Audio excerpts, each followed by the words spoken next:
Good evening, I'm Bo Williams, and welcome to the 7. Let's get a look at the Big 7 stories right now. And topping the list, no doubt about it, once again, it is the weather.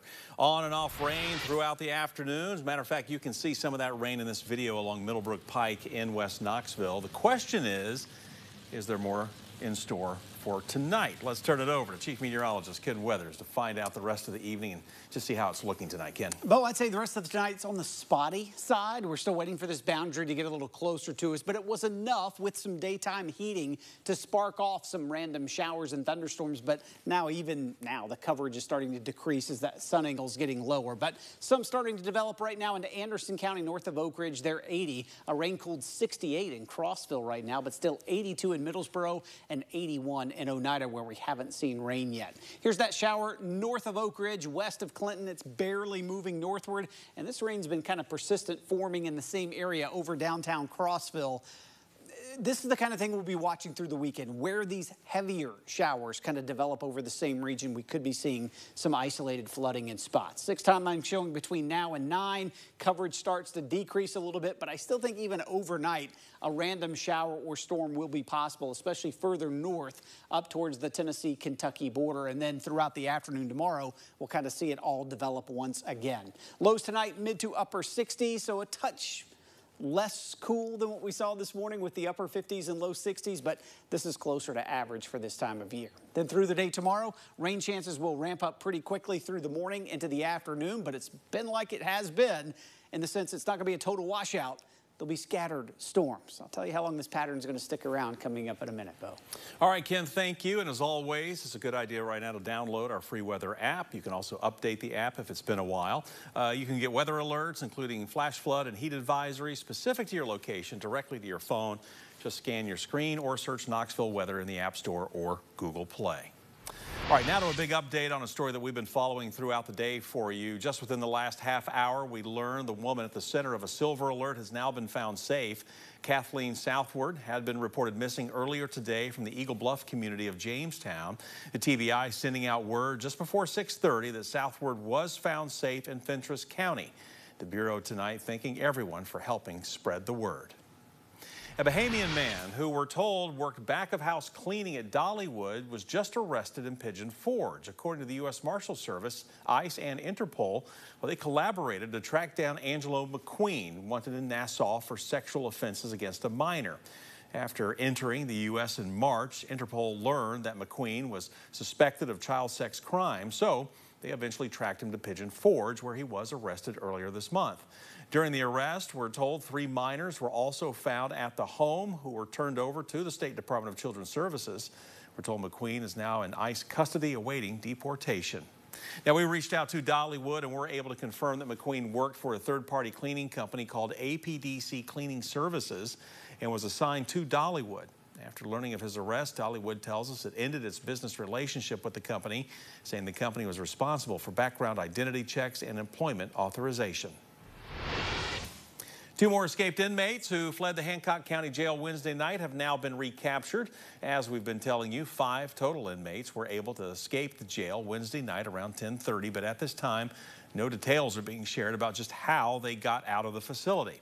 Now a total of 4 inmates have been captured and returned to the jail, but that still leaves 1 on the run. Jason Holden Collins. You see him on the right side of your screen. We're told he is not known to be armed, but deputies are still asking for you to be on the lookout. If you've seen him, and again, we're talking about the individual on the far right of your screen there, or know something that could help investigators recapture Collins, you are asked to call the number on your screen, 423-733-2249. Well, this morning, a global tech outage caused disruptions all across the country, and its effects still being felt in many areas. The outage has caused major internet issues, businesses unable to make credit and debit card transactions, and there have been flight cancellations at hundreds of airports. Well, this morning, a cybersecurity firm Microsoft uses called CrowdStrike said that they are behind the outage. They added that this issue is not believed to be a security incident or cyber attack, but still, the issue creating a ripple effect across the country. And here in East Tennessee, hundreds of travelers were stuck without answers at McGee-Tyson this morning. Matter of fact, this was the scene at the airport earlier today. Airline assistance lines were long as passengers filled the airport's terminal. We're told the Federal Aviation Administration issued a full stop around 8:30 this morning. The internet at McGee-Tyson went down in certain spots, and the airport was unable to update the flight information boards.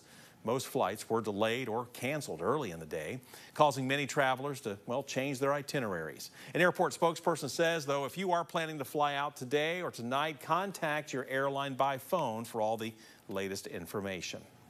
So, what does the process look like to fix a problem like this? Well, we asked Avertium, a local cybersecurity solutions company, what the process will look like and how long until everything can be fixed.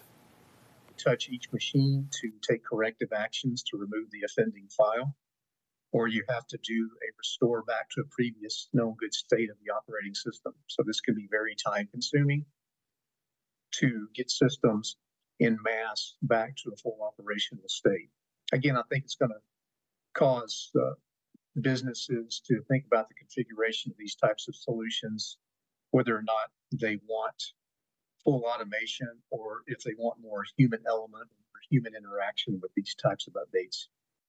Outage even affecting one of the biggest companies headquartered here in Knoxville. We're talking about Pilot Flying J. The gas station and travel company says that stores and pumps are open, but they are facing some disruptions, but they are minimal. Pilot said it is working to resolve any issues as quickly as possible. The outage also affected thousands of local businesses, not just chains. Bipartisan build project, something to bring the community together to build affordable housing. The Knoxville Habitat for Humanity partnered with Knoxville Mayor, former county mayors, and public servants to work alongside each other and help make a difference for the community. The first house of many located off Strawberry Plains Pike for single mom Brianna, excited to become a homeowner, who also comes out, we understand, to help every single day. Former and current leaders of the community taking the day now to learn how to hang siding. They were out there hammering boards and other pieces together, building that foundation. While it may be hard work, Knoxville Mayor India Kincannon says it's always nice to get out of the office, especially as you're, well, being part of such a big project. Everybody here in Knoxville cares about our community. No matter if you're a Democrat or Republican, we all care about affordable housing. We care about helping families like Brianna's to go from being renters to homeowners and having a beautiful new home. She's gotten to pick out the colors of the inside, the outside, and it's going to be a great new home for this family. Part of a whole subdivision of homes that are Habitat for Humanity homes. Mayor Kincannon says this project has been successful so far and her construction skills are getting better by the minute, so the bipartisan build project could soon happen more than once a year. Well, one of East Tennessee's most famous crops is being celebrated this weekend, whether you like them stewed, sliced fresh, fried. Grainger County's juicy tomatoes have been the focus of an annual festival for 31 years now. And you can find tomatoes of all shapes and sizes, along with some other produce and vendors. People travel from all over to get their hands on those tomatoes, known for their flavor, texture, and their appearance. Now, some say the secret is in the soil, but Tomato Festival organizers say there's much more to growing the flavorful treats. People just love Grainger County tomatoes. They have a delicious flavor. The farmers will not share that ingredient. We don't know if it's the soil exactly or what, but they will not share that.